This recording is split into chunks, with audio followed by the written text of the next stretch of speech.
नाजरीन, आप देख रहे हैं GNN की स्पेशल एपिसोड और मैं हूं आपके साथ मुनीज़े मोइन। आप इस वक्त मुझे देख सकते हैं, मैं चमन बॉर्डर पर मौजूद हूं और मेरे बैक साइड पर जो आप दरवाज़ा देख रहे हैं इसे बाबे दोस्ती यानी फ्रेंडशिप गेट भी कहा जाता है। जहां मैं मौजूद हूं ये चमन है और इस दरवाज़े के उस पार कंधार है और हम आपको ये भी दिखाएंगे कि इस दरवाज़े के पार से आपको अफ़गानिस्तान कैसा दिखाई देता है। ना सिर्फ ये बल्कि अगर मैं चमन की बात करूं तो तकरीबन 4 लाख आबादी वाला ये शहर है और ये जगह जहां मैं मौजूद हूं इंतहाई अहमियत की हामिल इसीलिए भी है क्योंकि ये जो दरवाज़ा है यहाँ से आमदोरफ्त होती है पाकिस्तान टूवर्ड्स अफ़गानिस्तान और अफ़गानिस्तान से भी पाकिस्तान आया जाता है। मुख्तलिफ़ गर्ज़ हैं ये ट्रैवल करने के, कुछ तिजारत हैं और कुछ की फ़ैमिलीज़ यहाँ पर भी मौजूद हैं। लेकिन बात यह है कि ये सारा सिस्टम मैनेज कैसे हो रहा है। वन डॉक्यूमेंट रिजीम के बाद से, ITTMS के बाद से ये सिस्टम जो बॉर्डर का है वो किस तरह से चल रहा है, इसी पर बात करेंगे। मेरे साथ यहाँ पर मौजूद हैं कमांडर चमन स्काउट्स ब्रिगेड ब्रिगेडियर शकील। हम उनसे बात करेंगे जिन्होंने हमें खुसूसी तौर पर वक्त दिया। अस्सलाम वालेकुम sir. Thank you very much, ma'am, and thank you very much for being with us here at Chaman, and we are grateful.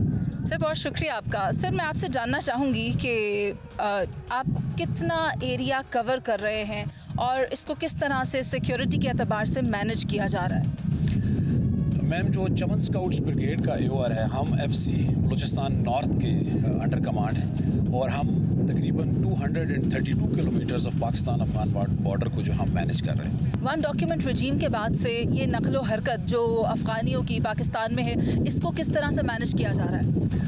Ji ma'am, इसमें बेसिकली जो वन डॉक्यूमेंट रजीम से पहले की अगर आप बात करें तो हमें बहुत बड़े 2-3 बड़े चैलेंजेस दरपेश थे। उसके अंदर जो सबसे बड़ा मसला था वो ये था कि शनाख्त का इशू था, क्योंकि मल्टी डॉक्यूमेंटेड एंट्रीज़ की परमिशन थी और उसमें दस्तावेज़ात का असली होना जैली होना एक प्रॉब्लम था। शनाख्त के हवाले से हमें इश्यूज़ थे। इसके अलावा हमें इश्यूज़ ये आ रहे थे कि ट्रेस एंड ट्रैक मैकेनिज़्म का कोई सिस्टम नहीं था, बिकॉज उन डॉक्यूमेंट्स के ऊपर कोई ट्रेस एंड ट्रैक नहीं हो सकता। तो गवर्नमेंट ऑफ पाकिस्तान ने जब ये डिसाइड किया और नवंबर 2023 में जब ये वन डॉक्यूमेंट रजीम इम्प्लीमेंट हो गया तो उसके बाद से अल्हम्दुलिल्लाह अभी it is only passport and visa जिसके ऊपर हम एंट्री ग्रांट करते हैं और यहाँ से भी वीज़ा एंड पासपोर्ट पे लोग जाते हैं। अच्छा, लेकिन उनके अंदर कुछ नाराज़ी भी देखने में आती है, वो एहतजाज करते भी नज़र आते हैं, तो इन रवैयों को किस तरह से बेहतर किया जाता है या टॉलरेट किया जाता है। जी बिल्कुल, जब शुरू की अगर हम बात करें तो बिल्कुल स्टार्ट में दोनों साइड से बॉर्डर के हमें रेजिस्टेंस आई। इसको मैनेज करने के लिए हमने एक मल्टी प्रॉन्ग स्ट्रेटजी हमने बनाई है और उसमें हमने एक आगाही मुहिमात की हैं, लोगों को अवेयरनेस दी है हमने। इसके अलावा एक्सटेंसिव इंगेजमेंट्स किए हैं हमने लोगों के साथ हर लेवल के ऊपर, मशरान से लेके डाउन टू जो हमारा बिल्कुल लोएस्ट स्टेटा है उनके साथ बातचीत की है और अल्हम्दुलिल्लाह by now they have accepted the ODR और अभी हमारा यहाँ पे कंप्लीट जो आमदोरफ्त है वो हमारी पासपोर्ट और वीज़ा पे हो रही है। सर ये तो काफ़ी अच्छे इनिशिएटिव्स हैं। FIA भी यहाँ पर मौजूद होती है, कस्टम्स भी मौजूद है और स्मगलिंग जो की जाती है उसको नाकाम बनाने की मुकम्मल तौर पर कोशिश की जा रही है। इस हवाले से आपने जो इनिशिएटिव्स लिए गए आपकी टीम की तरफ से वो मैं चाहूँगी आप हमसे शेयर करें। तो सबसे पहला जो काम किया गया वो किया गया इसकी बाड़ की तनसीब हुई। जब बाड़ लगी फिर मुनासिब फासले पे, जैसे मैंने पहले बताया, हमने अपनी पोस्ट इस्टेब्लिश की। उन पोस्ट को हमारे FC के ट्रुप्स ऑक्यूपाई कर रहे हैं ऑल अलोंग और वो एक दूसरे की ऑब्जर्वेशन में हैं। फिर उसके अलावा जो हमारे रूट्स थे, जो ट्रेडिशनल स्मगलिंग के रूट्स थे, उनको कम्प्लीटली बंद कर दिया गया, जिसमें हमारा कस्टम्स है, जिसमें हमारी FIA है, इमिग्रेशन है। इसके अलावा हमारे हसास इदारों के तमाम लोग यहाँ पे उनके टेंटिकल्स मौजूद हैं। तो अल्हम्दुलिल्लाह we all are managing it और ये बड़ा अच्छा हो रहा है और बड़ी रिडक्शन देखने में आई। मुझे बताया गया टीम की तरफ से कि ITTMS लॉन्च किया जा रहा है और वो state of the art facility होगी इनबाउंड और आउटबाउंड लोगों के लिए, तो मुझे उस बारे में भी बताया। इसके अंदर state of the art scanners हैं और वो स्कैनर्स उसको फुली इस तरह स्कैन करेंगे कि कोई कॉन्ट्राबैंड आइटम, कोई एक्सप्लोजिव मटेरियल, कोई इस तरह की चीज़ लेके जाने का बहुत कम जो है वो एहतमाल होगा। सर FC के हवाले से भी मुझे बताएं कि यहाँ इर्द गिर्द के जो लोग हैं, जो इलाका मकीन हैं, उनका क्या कहना है। के लिए हमने खुद बहुत सारे इनिशिएटिव लिए हैं और वो हम ले रहे हैं, जैसे कि हमारी तमाम पोस्ट जितनी भी हैं वो एज ए खिदमत मरकज़ भी काम कर रही हैं। जो दूर दराज हमारे इलाके हैं उनमें भी लोगों को ये मेडिकल जो हमारे पास अवेलेबल है फ्री मेडिकल देते हैं, उनके साथ राशंस हम उनको सप्लाई करते हैं, कुछ जगहों पे उनके पेशेंट्स को ट्रांसपोर्ट करते हैं। इसी तरह दूर दराज इलाकों में हम पूरा ऑर्गेनाइज तरीके से जो हमारे फ्री मेडिकल कैंप्स हैं हम वो भी लगाते हैं और इसके अलावा जो लोग आ रहे हैं इनको भी एक हम बाइज़्ज़त और एक एतमाद के साथ इनके साथ हमारा एक रिलेशन है, जिसकी वजह से ये इन लोगों का हमारे ऊपर काफ़ी एतमाद भी है और बाय एंड लार्ज ये हमारे साथ अलाइन। तो बाकी मैं आपको दावत दूंगा कि आप ख़ुद ऑन ग्राउंड इसका विज़िट करें, इस प्रोसेस को देखें और यहाँ पे मेरे जवानों से भी मिलें। बहुत शुक्रिया, आपने हमें वक्त दिया और हमें इस बाबे दोस्ती के हवाले से और यहाँ पर जो सिक्योरिटी सिस्टम है उस हवाले से ब्रीफ किया। बहुत शुक्रिया। चंगेज़ पोस्ट की ऑब्जर्वेशन पोस्ट है ये, जहाँ से हमारे जो सोल्जर्स हैं वो निगाह रखते हैं। मेरे दो इतराफ़ में जो आप विंडोज़ देख रहे हैं ये वो ओपनिंग्स हैं, जहाँ से एक तरफ तो हमें तहरीक तालिबान अफ़गानिस्तान की चेक पोस्ट दिखाई दे रही है, उसके दूसरी तरफ फेंस है जहाँ पर हम अफ़गानिस्तान का वो बॉर्डर देख रहे हैं, जिसके दूसरी तरफ कंधार है और इस तरफ जहाँ हम मौजूद हैं चमन है। आइए नीचे चलते हैं, अब हमें बॉर्डर की तरफ भी करीब जाना है और वहाँ पर भी लोगों से बात करनी है। तो आइए मॉर्टर के मोर्चे पर मौजूद हूँ और आप यहाँ ये जो मशीन देख रहे हैं इसे मॉर्टर कहते हैं। ये इंगेज कर लेता है टारगेट को या किसी भी ऐसी अजीब सी एक्टिविटी को जो कि 4,500 से 5,000 मीटर के दायरे के अंदर हो रही हो। बज़ाहिर तो ये डायरेक्ट इंगेज नहीं होता, लेकिन जिस तरह ये इंटरसेप्ट करता है या टारगेट को न्यूट्रलाइज करता है वो इसकी ख़ास बात है, क्योंकि ये दिखाई नहीं दे रहा होता, बिल्कुल ऊपर से आता है। और यहाँ पर ये जो आप कार्ड्स देख रहे हैं जो आवेज़ा हुए हुए हैं, ये इनकी डायरेक्शंस हैं जिसमें ये इसको ऑपरेट करते हैं। तो आइए आगे चलते हैं। इस वक्त जहाँ पर मौजूद हूँ या आप मेरे बैक साइड पे देख सकते हैं बैगेज स्कैनर है और जितने भी पेडेस्ट्रियंस, आउटबाउंड पेडेस्ट्रियंस जो पाकिस्तान टू अफगानिस्तान जा रहे हैं, यहाँ पर उनके सामान की चेकिंग की जाती है। अस्सलाम वालेकुम। वालेकुम सलाम। क्या नाम है आपका? नसीर अहमद। नसीर, मुझे ये बताएं कि आप पाकिस्तान से अफगानिस्तान जा रहे हैं? हाँ। हर रोज़ जाते हैं क्या? हर रोज़ जाते हैं। तरीका कार है आपका डॉक्यूमेंटेशन चेक करने का, कोई परेशानी होती है इसमें? नहीं, कुछ परेशानी नहीं। अस्सलाम वालेकुम। वालेकुम सलाम। क्या नाम है? अली मोहम्मद। ठीक है, आप क्या सामान लेकर जाते हैं? बस ये गिलट है, कभी मुस्कोट है, बस ये सामान। अस्सलाम वालेकुम। वालेकुम सलाम। क्या नाम है? नज़ीर अहमद। नज़ीर, मुझे बताएं आपके पास पासपोर्ट नहीं है ना? नहीं। आप क्या करने आए थे? हम इधर ही काम करने, घर भी इधर ही। घर भी इधर है? हाँ, अभी गया घर उधर ही। अभी घर गया और अब घर उधर ही है और तुम भी गया? हम भी गया। ये घर ख़त्म हो गया। वो पर्ची दिखाओ जो आपके पास है। तो ठीक है नाज़रीन, आपने देखा कि अब ये पाकिस्तान का रुख नहीं कर सकते क्योंकि यहाँ पर जो नादरा सेंटर बना हुआ है वहाँ से इनको ये चिट प्रोवाइड की गई है और ये इनको डिपोर्ट करने के लिए दी गई है क्योंकि इनके जो डॉक्यूमेंट्स हैं वो पूरे नहीं हैं। नाज़रीन, ये वो महाजरीन हैं या ये वो लोकल्स हैं जो पाकिस्तान से अफ़गानिस्तान की तरफ जा रहे हैं। मैं चाहूँगी कि इनसे पूछूँ कि इन्हें पाकिस्तान कैसा लगता है। अस्सलाम वालेकुम भाई। पाकिस्तान कैसा लगता है? अच्छा लगता है। अच्छा लगता है। आपको कैसा लगता है? अच्छा लगता है भाई। इतना अच्छा लगता है? बहुत अच्छा है इसको। मैं आर्मी का बहुत जिंदाबाद, पाकिस्तान जिंदाबाद, आर्मी जिंदाबाद। और आप बताएं? पाकिस्तान तो अच्छा लगता है, खुशी लगता है ना। और आपको? अच्छा लगता है पाकिस्तान। कितना अच्छा है? बहुत अच्छा लगता है। डेरा अच्छा। चमन बॉर्डर पर मैं मौजूद हूँ। ये आउटबाउंड का रेस्ट एरिया है। जब रश बहुत ज़्यादा होता है तो यहाँ पर जो जाने वाले लोग होते हैं मुसाफिर, वो यहाँ पर थोड़ी देर क़याम कर सकते हैं। मगर मैं आपको ये बता दूँ, यहाँ हुकूमत बलूचिस्तान की तरफ से जो आउटबाउंड लोग हैं उनको फैसिलिटेट करने के लिए पोलियो की टीम भी यहाँ पर मौजूद है। तो हम इनसे भी बात करते हैं। अस्सलाम वालेकुम भाई। ठीक ठाक, खैरियत से? हाँ खैरियत से। नाम क्या आपका? बसीर अहमद। बसीर, मुझे बताओ कितने लोगों को आप एक दिन में, बच्चों को वैक्सीनेट कर लेते हैं? यहाँ जो आते हैं ना मैडम साहब, बड़े लोगों को भी देते हैं वैक्सीन और बच्चों को भी। वहाँ जो है ना इधर वुमेन फीमेल टीम है, उनको जो है ना औरतों को देते हैं।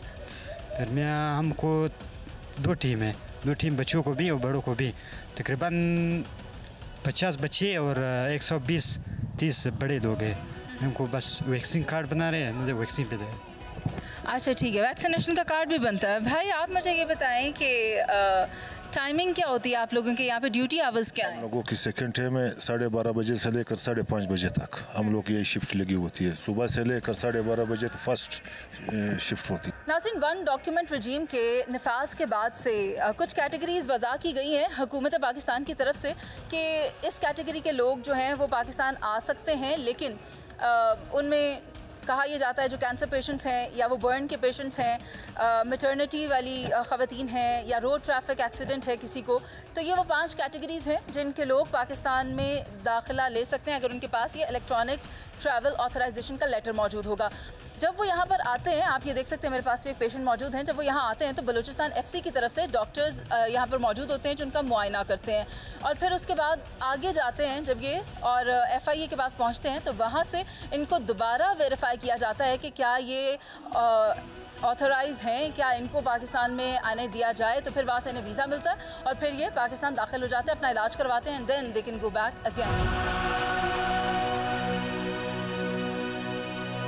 नाज़रीन, अब से पहले आपने देखा कि हम आउटबाउंड पर मौजूद थे जहां पाकिस्तान से अफ़गानिस्तान जा रहे थे जो लोग आए हुए थे, लेकिन अब मैं इनबाउंड पर मौजूद हूं जहां अफ़गानिस्तान से ये लोग पाकिस्तान का रुख कर रहे हैं अपने जो भी इनके मकासद हैं, खा वो कारोबारी हों या इनके घर यहाँ पर हों, तो इनके लिए क्या तरीक़ाकार इख्तियार किया जाता है कि इन्हें पाकिस्तान में एंटर होने की इजाज़त दी जाए। तो हम इनसे पूछते हैं। अस्सलाम वालेकुम, क्या नाम है? मोहम्मद अजमल। अच्छा अजमल, मुझे बताएं कि पाकिस्तान में घर है या अफ़गानिस्तान में? नहीं, हमारा घर पाकिस्तान पे है। तो फिर यहाँ पर मुस्तकिल नहीं रहते हैं आप? नहीं, हम इतनी मुस्तकिल रहते हैं। तो फिर आने जाने के लिए कितने, तुम्हारे तो वीज़े के ऊपर स्टैंपों से भर गया होगा ये? हाँ, वीज़ा भर गया। ये वीज़ा है, ये टापे। ये कितनी, ये तो कम है अभी, ये तो भी कम है। दिन में 4 टापे लगते हैं, 2 टापे पाकिस्तान साइड से, 2 टापे अफगानिस्तान साइड से। अस्सलाम वालेकुम। वालेकुम, क्या? मैं ठीक हूँ, अपना नाम बताएं। मेरा नाम अब्दुल मालिक है। कहाँ से हैं आप? मैं चमन से बोल रहा हूँ। कोई अपील है जो आप करना चाहते हो इन ऑफिसर से जिनसे आप ताउन मांगना चाहते हो, कोई आसानी चाहते हो? बस आसानियाँ तो कुछ ये कि सिर्फ टापो वाला को, जब मैं चमन से आते हो टापो वाला तो 3 या 4 बंदे बैठे तो लोग बहुत ज़्यादा है, लेकिन मैं सिर्फ सर जी से ये मांगना चाहता हूँ कि 6 या 7 बंदे टापो वाला को दे दिया कि बस लोगों को कुछ आसानियाँ हो जाए।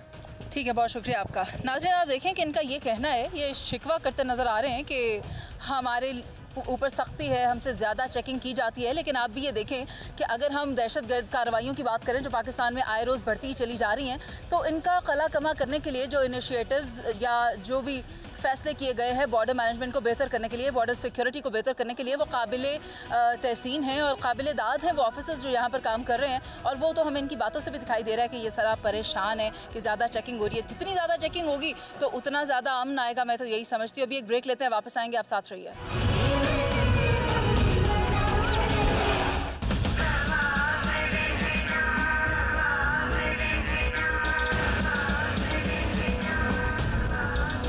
नाज़रीन, चमन मास्टर प्लान पर मैं मौजूद हूँ और यहाँ पर DC चमन हबीब अहमद मेरे साथ मौजूद हैं।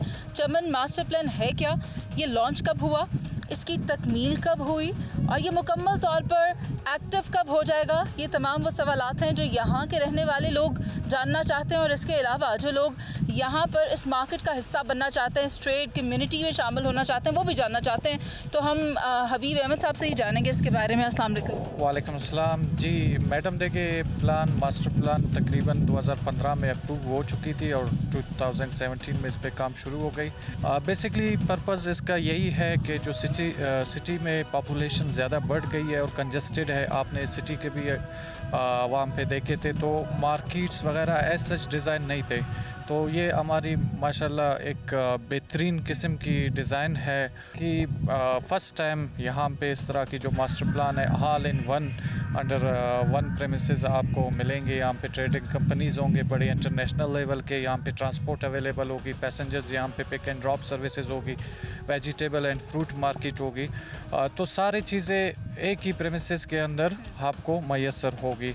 एक और चीज़ जो कि मैंने यहाँ ऑब्ज़र्व किया है जब मैंने चमन का विज़िट किया है, मुझे यहाँ पर पता नहीं अफ़गान थे या वो यहाँ के लोकल्स थे, मगर लागड़ी कहते हैं शायद उसको, और वो काफ़ी अफेक्ट हुए हैं ये वन डॉक्यूमेंट रजीम के बाद। क्या उनको भी फैसिलिटेट किया जाएगा यहाँ पर? का बेसिकली मकसद भी यही है कि ODR इम्प्लीमेंटेशन के बाद काफ़ी हमारे चमन के यूथ नौजवान जो इस बिज़नेस से अफेक्ट हो रहे थे, तो उनको यहाँ पे इंगेज करना, उनके लिए स्टेट की रिस्पॉन्सिबिलिटी है एम्प्लॉयमेंट अपॉर्चुनिटीज़ डेवलप करना, जॉब क्रिएट करना। तो it is one of the part CMP के फंक्शनलाइजेशन और इंशाल्लाह होपफुली आने वाले 3-4 साल में मोर देन 10,000 जॉब्स यहाँ पे क्रिएट होंगे। बट अभी आप ऑलरेडी दे सकते हैं कि मोर देन 100 एम्प्लॉयज़ यहाँ पे काम कर रहे हैं, तो यही है कि लोकल्स हैं। अच्छा, मुझे ये बताएं कि अभी जो मैं देख रही हूँ, मुझे तो खाली दीवारें और ये खाली दुकानें नज़र आ रही हैं। आपके विज़न के तहत यहाँ पर कौन कौन से ब्रांड्स आने वाले हैं, कौन कौन से बड़े बिजनेसेस यहाँ पर आएंगे? ये जो हमारी कंपनी के हवाले हमने कर दिया पब्लिक प्राइवेट पार्टनरशिप के तहत, तो वो चमन के डायनामिक्स को, इंपोर्ट एंड एक्सपोर्ट को सेंट्रल एशियन कंट्रीज़ के साथ मद्देनज़र रखते हुए इनकी बड़ी अच्छी प्लानिंग्स है। ये न सिर्फ लोकल इकानमी को बूस्ट अप करेगी बल्कि हमारी नेशनल इकानमी भी और इंडस्ट्रियलाइजेशन के डेवलपमेंट में भी अहम किरदार अदा करेगी। अच्छा, वो BRI और CPEC इस मार्केट से किस तरह से रिलेट हो सकता है? हाँ जी, बिल्कुल। आप मेरे अकुब में देख सकते हैं जो हमारी मेन नेशनल हाईवे की रोड है, तो फ्यूचर हमारी इसकी एक्सटेंशन प्लानिंग यही है कि चमन मास्टर प्लान के थ्रू होते ही ITTMS वहाँ पे पहुँच जाएगी और एक बिल्कुल क्लोज्ड कॉरिडोर के तहत और सेफ इकनॉमिक रोड बन जाएगी यहाँ से। अगर कोई कंपनी यहाँ पर आना चाहती है, मिसाल के तौर पर XYZ, तो वो किससे रब्ता करे कि मैं यहाँ पर अपना प्लांट लगाना चाहता हूँ? क्या उसके लिए हर्डल्स आ सकते हैं और किस तरह मुझसे ईज आउट कर सकते हैं? चूँकि ये कंपनी सारे चैम्बर से ही मुंसलिक है, चाहे वो फेडरेशन हो या प्रोविंशियल लेवल पे, तो वो उन सब के साथ राब्ते में है और सब इंडस्ट्रियलिस्ट्स के साथ नंबर्स भी शेयर हुए, कॉन्टेक्ट नंबर, और काफ़ी मतलब लोग पूरी उम्मीद है कि एक दफ़ा ये सिस्टम शुरू हो जाए और काफ़ी इंडस्ट्रियलिस्ट आएंगे यहाँ पे इन्वेस्ट करने के लिए। क्या लगता है, सर्वे के मुताबिक, आप लोगों ने सर्वे तो किया होगा ना यहाँ पे ये मार्केट बनाने से पहले, कि फ़लाँ साल तक हम इसको मुकम्मल तौर पर ऑपरेशनल देख रहे हैं और इससे हम इतना रेवेन्यू जनरेट कर पाएंगे? हाँ जी, बिल्कुल एग्जैक्टली इस तरह है। जैसे कहते हैं every longest journey begins with a single step. तो ये एक पहली मंजिल है, पहली सीढ़ी है। यहाँ पे हमारी बिलियंस के हिसाब से इंपोर्ट एंड एक्सपोर्ट ये चमन बॉर्डर से होती है कि चमन में एक ड्राई पोर्ट का क़याम इंतहाई अहम ज़रूरी है ताकि लोगों में एम्प्लॉयमेंट और बिज़नेस यहाँ पे फ़रोग़ हो सके। बहुत शुक्रिया आपका।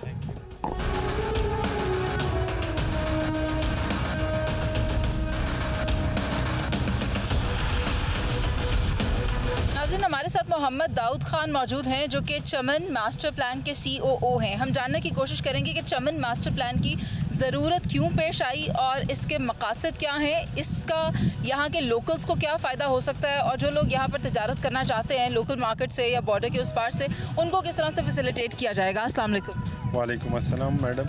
चमन मास्टर प्लान का कॉन्सेप्ट जो है ये 2013 से ऑलमोस्ट बलूचिस्तान गवर्नमेंट ने इनिशिएटिव लेना शुरू किया। इसकी ज़रूरत इसलिए पेश आई कि अक्सर अवकात जो है इलीगल ट्रेड रूट्स का जिक्र किया जा रहा था, तो गवर्नमेंट की ये इनिशिएटिव है कि हम लीगलाइज ट्रेड पे अपने सिटीज़न को या चमन के लोगों को लाए। प्लस यहाँ पे 9 कंपोनेंट्स गवर्नमेंट ने इस्टेब्लिश किए। वेयर हाउसिंग की फैसिलिटी, जैसे आपको मैंने बता दिया कि यहाँ पे खुश्क मेवाजात है, सब्ज़ी फल जो अफ़गानिस्तान से और आगे उज़्बेकिस्तान साइड से जो है इंपोर्ट हो रहे, plus butcher side, meat side जो है बहुत ज़्यादा तादाद में चमन या VI चमन रूट जो है एक्सपोर्ट के लिए जाते हैं। कॉटन इंडस्ट्री आप देख रहे हैं कि बूस्ट कर रही है और अफ़गानिस्तान से बहुत ज़्यादा कॉटन आ रही है, तो कोशिश इस प्रोजेक्ट की यही होगी कि हम इंडस्ट्रियल स्मॉल मिनी इंडस्ट्री पे भी इसको लेके जाए। तो ये भी बताएं कि लोकल यहाँ पर कितनी शॉप्स अभी तक आप लोग दे चुके हैं लोगों को? मैडम ऑलमोस्ट टोटली हमारे 128 शॉप्स है जिसमें 52 के करीब हम लीज आउट कर चुके हैं और अभी तक कोई 11 के करीब ऑपरेशनलाइज कर चुके हैं। अच्छा, और पार्किंग के हवाले से भी मैंने देखा यहाँ पे इंतजाम काफ़ी अच्छे किए गए हैं, उस बारे में भी बताएं। जी, पूरा ट्रेड जो है वो ITTMS के साथ interconnect in near future government push करने की कोशिश कर रही है। यहाँ पे हमारे साथ 500 के करीब कंटेनर्स की जो है वो यहाँ पे पार्क करने की जगह है। तो ये पब्लिक प्राइवेट पार्टनरशिप के तहत हो रहा है? एग्जैक्टली, पब्लिक प्राइवेट पार्टनरशिप, और यहाँ पे बड़ी स्ट्रिक्ट मॉनिटरिंग और चेक गवर्नमेंट की जानिब से कि हम एक अच्छी इंटरनेशनल स्टैंडर्ड्स पे इस फैसिलिटी को चलाएं। अच्छा, पाकिस्तान और अफ़गानिस्तान की मार्केट के अलावा क्या दीगर जो कनेक्टेड नेबरिंग कंट्रीज़ हैं उनको भी यहाँ पर अपने प्रेजेंटेशन या शॉप्स में हिस्सा लेने का मौका मिलेगा? तो डेफिनेटली सप्लाई रूट चेन उनका यही है।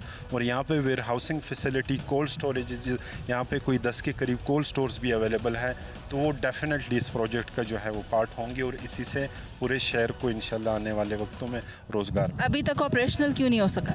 Operational reason might be the technical term, external factors, one document regime and the community literacy rate भी है कि एक चेंज जो है हम बहैसियत कौम जल्द से जल्द जो है वो एक्सेप्ट नहीं करते हैं। तो एक एफर्ट अभी से ऑलमोस्ट मैडम कोई मई जून से चल चुकी है। विद इन नेक्स्ट 1 ईयर और 2 ईयर आप देखेंगे कि ये पूरा हाउस जो है वो फुल हो। ठीक है, अब मुझे ये बताएं आपकी कोई डिमांड्स हैं हुकूमत से कि आपको और मज़ीद कोई फैसिलिटी चाहिए इस काम को मज़ीद स्पीड अप करने के लिए? मेरे डिमांड्स शायद हुकूमत से नहीं, मैं पूरी इस कम्युनिटी ऑफ पाकिस्तान को रिक्वेस्ट करूँगा, specially the Punjab province and the KP province and Sindh province, कि वो आके यहाँ पे इन्वेस्टमेंट करे because it's a central Asia corridor. कल को जब हम खुद ही करेंगे तो आप लोगों को मौका नहीं मिलेगा। तो हमारी है आए यहाँ पे इंडस्ट्रीज़ बनाएं, यहाँ पे इन्वेस्ट करें और एक खिलता हुआ बलूचिस्तान है, खिलता हुआ पाकिस्तान में अपना किरदार अदा करें। बहुत शुक्रिया आपका।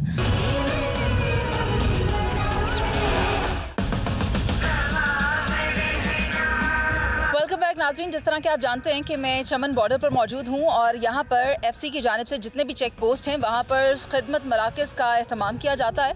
इसका मकसद ये होता है कि यहाँ पर रहने वाले लोग या इर्द गिर्द के इलाका मकीन उनकी खिदमत की जा सके। एफसी की कोशिश ये होती है कि यहाँ पर जो रहने वाले लोग हैं उनको फैसिलिटेट किया जा सके जितना भी हो सके। तो अब मैं जिस खिदमत मरकज़ पर मौजूद हूँ यहाँ पर आप देख सकते हैं कि ऑफिसर मौजूद हैं जो कि डॉक्टर हैं और यहाँ के इलाका मकीन जो कि यहाँ पर आए हुए हैं अपने हेल्थ के इश्यूज़ डिस्कस करने के लिए, अद्वियात लेने के लिए। तो हम इनसे बात करते हैं, जानते हैं कि इन सहूलियात के हवाले से या एफसी की सर्विसेज के हवाले से इनका क्या कहना है। अस्सलाम वालेकुम। वालेकुम सलाम। क्या नाम है आपका? हिकमतुल्लाह। कहाँ से हैं? हम ये चमन से। करीब रहते हैं या कहीं दूर से आए हैं? करीब रहते हैं। अच्छा, करीब रहते हैं। मुझे ये बताएं कि ये जो सहूलियात दी जा रही हैं यहाँ सेहत का ये जो खिदमत मरकज़ लगाया गया है, आप यहाँ अक्सर आते हैं? हाँ, ये अक्सर आता है माशाल्लाह। ये जो चमन कैप्सी जो होता है अक्सर मरीज़ों के साथ भी मदद करता है, राशन भी देता है, मतलब गरीबों लोगों को बहुत ख्याल करता है एफसी लोग। अच्छा, अद्वियात मुफ्त दी जाती हैं? हाँ, मुफ्त है। अच्छा, कितने डॉक्टर्स होते हैं? डॉक्टर वो 3-4 होता है, हर जगह में 2-3 लाजमी होता है, हर विकेट में मतलब होता है जो। अच्छा, कोई ऐसा वक्त तो नहीं होता कि आप यहाँ आएँ और आपको डॉक्टर ना मिले? नहीं, कभी ऐसे नहीं आया। जब हम लोग आया उसी दिन काम पे फिर चला जाए। अब ज़रूरी ये है कि ये जो डॉक्टर मेरे साथ यहाँ पर मेरे बैक एंड पे आप देख रहे हैं, इनसे भी बात करें और जानें कि यहाँ पर इनफ्लक्स ऑफ पेशेंट्स किस तरह है कि लोग यहाँ पर आते हैं, तो कौन कौन सी बीमारियाँ भी लाहक होती हैं, उनको ये फ़र्स्ट एड कैसे प्रोवाइड करते हैं। तो आइए उनसे भी जानते हैं। अस्सलाम वालेकुम सर। वालेकुम सलाम मैडम। कैसे हैं आप? अल्हम्दुलिल्लाह, आप सुनाएं कैसे हैं? I am fine. अच्छा रेहान साहब, मुझे ये बताएं कि आपकी यहाँ पे ड्यूटी आवर्स क्या होते हैं? यहाँ पे हम सुबह भी आते हैं और शाम को भी आते हैं। जितने हमारे मरीज़ हैं, ख़ासकर जो सिविल पॉपुलेशन वाले हैं, तो हम स्पेशली उनके लिए हम यहाँ पे मेडिकल कैंप्स भी ऑर्गेनाइज़ करते हैं और 24 आवर यहाँ पे हमारे पास जितने नर्सिंग सेटअप है वो भी अवेलेबल होते हैं और अगर डॉक्टर की ज़रूरत होती है तो हम भी ऑन कॉल होते हैं उनके साथ। अच्छा, कोई ऐसा वक्त तो नहीं होता कि ये टेबल खाली जा रहा हो? नहीं, हमारी पूरी कोशिश होती है कि हमारे जितने भी सोर्सेज अपने भी और हेडक्वार्टर एफसी की तरफ से भी पूरी हमारे साथ कोऑपरेशन होती है, तो हमारे पास मेडिसिन हमेशा उनके लिए अवेलेबल होते हैं और ये टेबल कभी खाली नहीं हुआ अल्हम्दुलिल्लाह के फजल से। अच्छा, मुझे बताएं, अब क्योंकि ये रिमोट एरिया है तो यहाँ पर इमरजेंसी सिचुएशन को आप कैसे हैंडल करते हैं? किसी को हार्ट अटैक आ जाए खुदा न ख्वास्ता, तो उस सूरत में क्या किया जाता है? अगर ज़रूरत होती है तो हमारे विंग हेडक्वार्टर में भी अच्छा खासा एमआई रूम बना होता है और फर्दर अगर उनको ज़्यादा स्पेशलाइज केयर की ज़रूरत होती है तो हमारे हेडक्वार्टर सीएस में भी एमआई रूम होता है और हमारी पूरी कोशिश होती है इनको जिस तरह से हम फैसिलिटेट कर सके। फर्दर अगर ज़रूरत होती है तो वहाँ पे हम क्वेटा में भी FCH भिजवा देते हैं या CMHs में वेलफेयर पैकेज पे हम उनको जितना फैसिलिटेट कर सकते हैं हम करवाते हैं। ये बात तो अच्छी है, लेकिन यहाँ से वहाँ तक का फासला कितना है? इतना पेशेंट कैसे मैनेज करते हैं आप उसमें?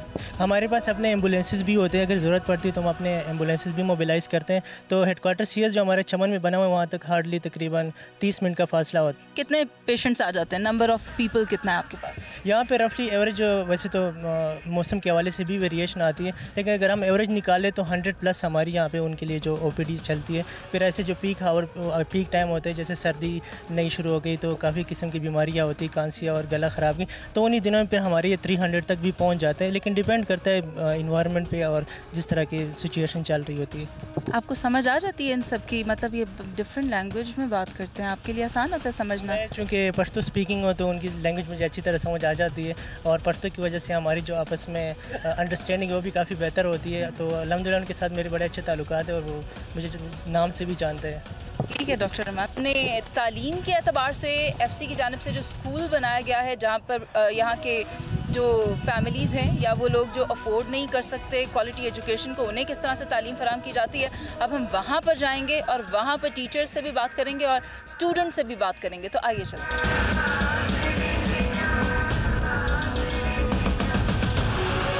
FC public school and college Chaman में मैं मौजूद हूँ और अगर मैं सिर्फ नॉर्थ बलूचिस्तान की बात करूँ तो यहाँ पर 82 स्कूल्स एंड कॉलेजेस बनाए गए एफसी की तरफ से, जिनमें के 29 शेल्टर स्कूल्स हैं जहाँ पर तालीम बिल्कुल मुफ्त दी जाती है। जहाँ तक इस स्कूल कॉलेज की बात है तो यहाँ पर भी फ्री एजुकेशन मौजूद है। यहाँ तक के शहदा की फैमिलीज़ के जो बच्चे हैं वो भी यहाँ पर आते हैं, ऑर्फन्स भी यहाँ पर आते हैं। लेकिन मेरे साथ स्कूल के प्रिंसिपल मौजूद हैं, मैं चाहूँगी उन्हीं से हम मज़ीद बात करें और जान सकें इसके बारे में। अस्सलाम वालेकुम सर। वालेकुम अस्सलाम, thank you so much ma'am, आप हमारे पास यहाँ स्कूल में आएँ।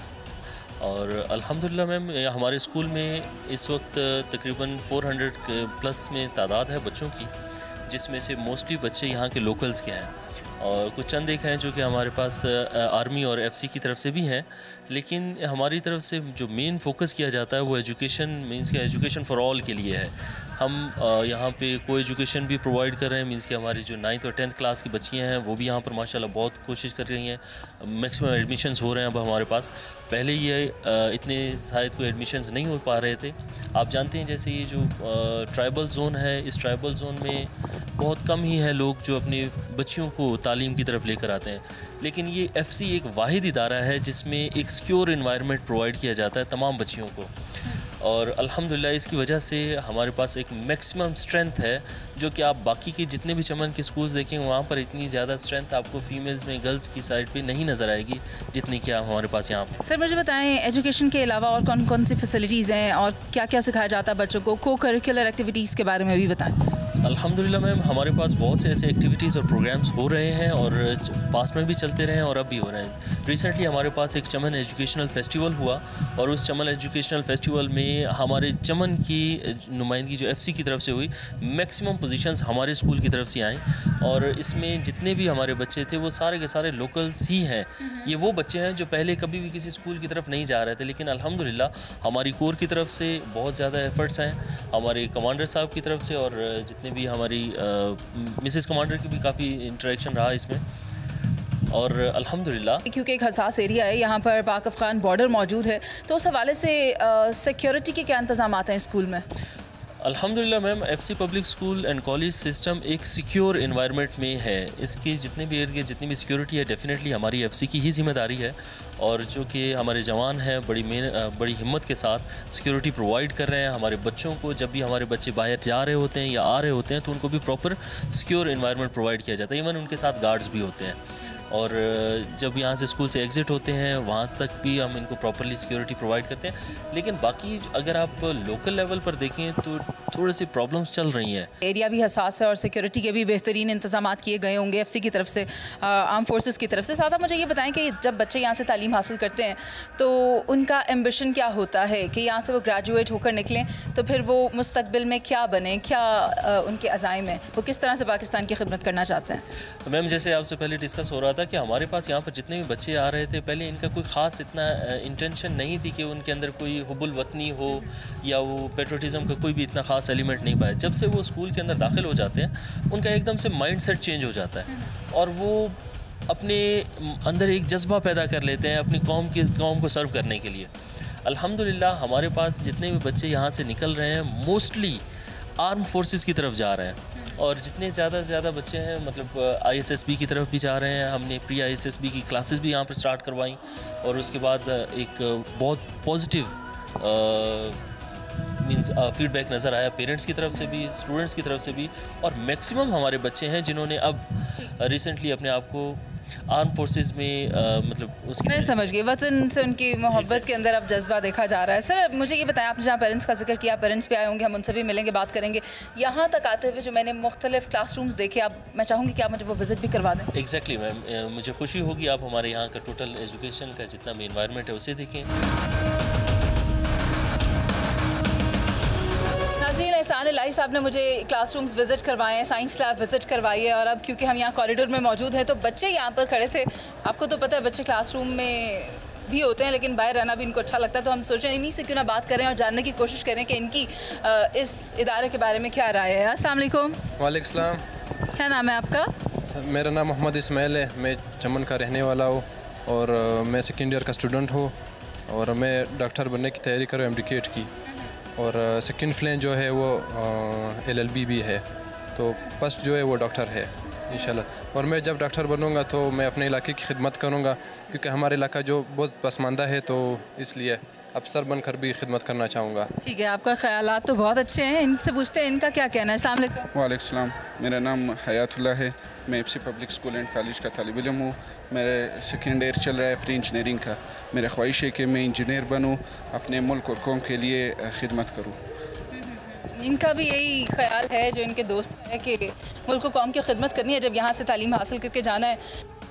नाज़रीन, FCPS में क्योंकि इस वक्त ब्रेक टाइम है तो पेरेंट्स भी आए हुए थे अपने बच्चों से मिलने के लिए, और एक पेरेंट को मैंने रोका है ताकि मैं इनसे बात कर सकूं कि क्या ये मुतमईन है FCPS में जो इनके बच्चे तालीम हासिल कर रहे हैं और उनकी कारकर्दगी कैसी है, उस हवाले से इनसे बात करते हैं। अस्सलाम वालेकुम। वालेकुम अस्सलाम व रहमतुल्लाहि व बरकातहू।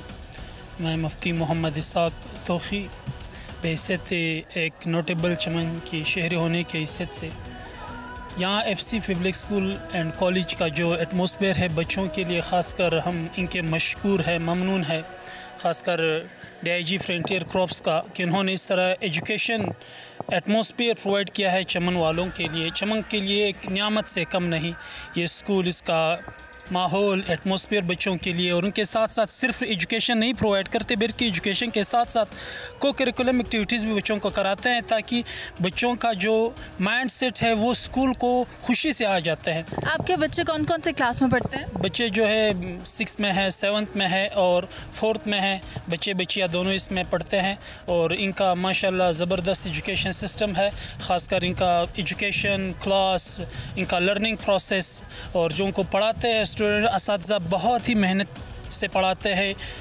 दिल लगा कर पढ़ाते हैं, और यहाँ का जो प्रिंसिपल है, इनका एडमिनिस्ट्रेशन सिस्टम है वो बहुत क्वालिटी के है और वो बहुत अच्छे तरीके से एज ए लीडर उनको एजुकेशन प्रोवाइड करते हैं और उनको पढ़ाते हैं। और यहाँ पे ख़ासकर बच्चों के लिए को करिकुलम एक्टिविटीज़ है, लाइब्रेरी है ताकि वो स्टडी कर सकें। ठीक है, बहुत शुक्रिया आपका। अस्सलाम वालेकुम। वालेकुम अस्सलाम। मैडम आपका तारुफ? मेरा नाम डॉक्टर ज़ेबुनिसा है, मैं यहाँ पे टीचिंग हॉस्पिटल में एज अ मेडिकल ऑफिसर काम करती हूँ और मेरे बच्चे यहाँ पे पढ़ते हैं। मेरी बेटी यहाँ पे 5th क्लास में पढ़ती है, उसका नाम मोमिना है। अच्छा, मुझे बताएं आपका क्या कहना है FCPS के इंतज़ामात के हवाले से? FCPS बहुत अच्छा इदारा है और ये बहुत ऑर्गेनाइज है, यहाँ बहुत डिसिप्लिन है। यहाँ पे बच्चों को पढ़ाने के साथ साथ इनको एक्स्ट्रा करिकुलर एक्टिविटीज़ भी करवाते हैं। यहाँ पे पेरेंट्स और टीचर का बहुत अच्छा कोऑर्डिनेशन होता है। यहाँ पे PTM होते हैं, वहाँ पे बच्चों से मतलब प्रोग्रेस के बारे में हमें बताया जाता है, बच्चों की जो वीकनेसेस होती है उसके बारे में भी हमें बताया जाता है। और सिक्योरिटी के हवाले से ये बहुत अच्छा है, अगर कभी बच्चे देर हो जाएं तो ये हमें घर भी फ़ोन करवाते हैं। और तालीम का मयार कैसा है? तालीम का मयार भी बहुत अच्छा है, ये बहुत अच्छा निसाब पढ़ाते हैं और यहाँ की जो टीचिंग फैकल्टी है वो भी हाईली क्वालिफाइड है और बहुत मेहनत से पढ़ाते हैं। ठीक है, बहुत शुक्रिया आपका। नाज़रीन, हम बच्चियों की क्लास में मौजूद हैं, आइए इनसे बात करते हैं। अस्सलाम वालेकुम। वालेकुम अस्सलाम। क्या नाम है? सारा ज़ैब। सारा, मुझे बताएं कौन सी क्लास में पढ़ती हैं? 10। क्या करना चाहती हैं? डॉक्टर बनना चाहती हूँ। और डॉक्टर क्यों बनना चाहती हैं? डॉक्टर मेरा ड्रीम है और मैं अपनी फैमिली में से पहले ऐसी खातून हूँ जो पढ़ रही हूँ और डॉक्टर बनूँगी। जब मैं बड़ी हस्तियों को देखती हूँ तो मेरा भी दिल चाहता है कि मैं भी बनूँ और मैं बन के अपने बलूचिस्तान में अच्छा वो करूँगी, इलाज करूँगी। वैसे कौन सी बड़ी हस्तियाँ हैं जिन्हें आप आइडियलाइज़ करते हो? फातिमा, फातिमा जिन्ना और मरियम मुख्तार शहीद जिनकी फ़ोटो बाहर लगी हुई है। जी, हमारे स्कूल के बाहर उनकी फ़ोटो, जब उनको देखे तो फिर हमें भी महसूस होता है हम भी बने। ये तो बहुत अच्छी बात है। आए यहाँ पर भी एक छोटी बच्ची है, हम इससे भी बात करते हैं। आपका नाम क्या है? मेरा नाम आयशा है। आयशा, आपने बड़े होकर क्या करना है? मैंने बड़े होकर डॉक्टर बनना है। डॉक्टर क्यों बनना है? मतलब यहाँ पे बहुत से ऐसे बच्चे हैं जो जिनको मतलब हॉस्पिटल बहुत दूर होते हैं और वो डॉक्टर के पास टाइम पे नहीं पहुँच सकते, इस वजह से मतलब मैं उनका इलाज करना चाहती हूँ, बड़े होकर मतलब उनकी मदद करना चाहती हूँ। ये तो बहुत अच्छी बात है, अल्लाह आपको कामयाब करे। और यहाँ पर भी एक बच्ची मौजूद है, हम इससे भी बात करते हैं। अस्सलाम वालेकुम। वालेकुम अस्सलाम। क्या नाम है? सुम्बल। सुम्बल, आप क्या करना चाहते हो? आपने भी डॉक्टर बनना है? जी, मैं मेडिकल डॉक्टर। मैं लगता है प्री मेडिकल की क्लास में आ गई हूँ, इसलिए सारे कहेंगे डॉक्टर बनना है। अच्छा, मुझे बताओ, डॉक्टर बन के क्या करना चाहते हो? मैं डॉक्टर बन के पेशेंट्स को ट्रीट करना चाहती हूँ। वैसे सबने डॉक्टर बनना है, आप मुझे बताओ आपके शौक़ क्या हैं? मेरे शौक़ आर्मी में। अच्छा, आर्मी अच्छी लगती है आपको। हॉबीज़ क्या हैं, क्या करते हो? बस यही आर्मी के बारे में मम्मा का भी ड्रीम था कि आर्मी में जाना, तो फिर मैंने कहा। बुक रीडिंग करते हो, स्पोर्ट्स खेलते हो, क्या अच्छा लगता है? Books reading. और स्पोर्ट्स? जी, स्पोर्ट्स भी बहुत। कौन सा? स्पोर्ट्स में बैडमिंटन। और क्या क्या है आपके स्कूल में? और हमारे स्कूल बहुत कुछ है। बास्केटबॉल है? बास्केटबॉल जी। बैडमिंटन है? बैडमिंटन भी है जी। बस ये बता नहीं रही है, लेकिन हम इनसे बात करते हैं। ओके, अस्सलाम वालेकुम। वालेकुम अस्सलाम। क्या नाम है? आप खड़े हो, जो आप प्रीफेक्ट हो ना, प्रीफेक्ट का काम होता है खड़े होकर क्लास को मैनेज करना, इसलिए बैठना नहीं। अब मुझे बता, क्या करना चाहते हो? मैं डॉक्टर बनना चाहती हूँ। वैसे तो सबने डॉक्टर बनना है, मुझे बताओ आपकी हॉबीज़ क्या हैं? जैसे कि मड आर्ट या फिर physical activities, book reading, painting, ऐसे। पेंटिंग भी अच्छी लगती है और एसेस भी अच्छे लगते हैं। असेंबली होती है ना बाहर? जी जी, असेंबली हमारी होती है। मंडे के दिन हमारी नील चेकिंग होती है और हमारी हर रोज़ प्रेयर्स भी होती है। अच्छा, हाइजीन का भी ख्याल रखा जाता है और प्रेयर्स भी करवाए जाते हैं। मुझे ये बताएं, आपने मुझे बताया आपने बड़े होकर क्या बनना है? जी जी, मैंने बताया मुझे डॉक्टर बना और मेरे दोनों पेरेंट्स भी डॉक्टर हैं। अच्छा, माशाल्लाह। नाज़रीन, आप देखें कि ओवरऑल आज सुबह से ही हम फील्ड में मौजूद हैं। आप बैठ जाओ। और फील्ड में ही मौजूद हैं, जहाँ पर हम ये देख रहे हैं कि हम आपको बॉर्डर पर भी लेकर गए, हमने वहाँ पर आपको इनबाउंड आउटबाउंड भी दिखाया, सिक्योरिटी मेजर्स भी दिखाए, हुकूमत पाकिस्तान और फ़ौज पाकिस्तान की कारकर्दगी किस तरह से बलूचिस्तान में पीस की प्रमोशन के लिए, मेंटेनेंस के लिए काम करी, आपने वो सब देखा। लेकिन अभी जबकि मैं यहाँ एक तालीमी दरसगाह में मौजूद हूँ, तो बच्चों और बच्चियों के अंदर जो मैंने रुझान पाया है पाकिस्तान के हवाले से, बलूचिस्तान की तरक्की के हवाले से, वो काबिल तहसीन है। और अगर इसी तरह तालीमी दरसगाहें और जो इंस्टीट्यूशंस हैं वो काम करते रहेंगे तो यकीनन मतलब ना सिर्फ तालीमी दरसगाहें बल्कि सिक्योरिटी फोर्सेस और मैनेजमेंट का भी जो सिस्टम आपको दिखाया, अगर ये इसी तरह एक दूसरे के चोली दामन के साथ आगे बढ़ते रहेंगे तो यकीनन बलूचिस्तान का मुस्तकबिल भी बहुत पुरअमन और रोशन होगा और पाकिस्तान भी इसी के साथ तरक्की करेगा और कामयाबी से हमकिनार होगा। प्रोग्राम का वक्त ख़त्म हो गया, मुझे इजाज़त दीजिए। अल्लाह निगहबान।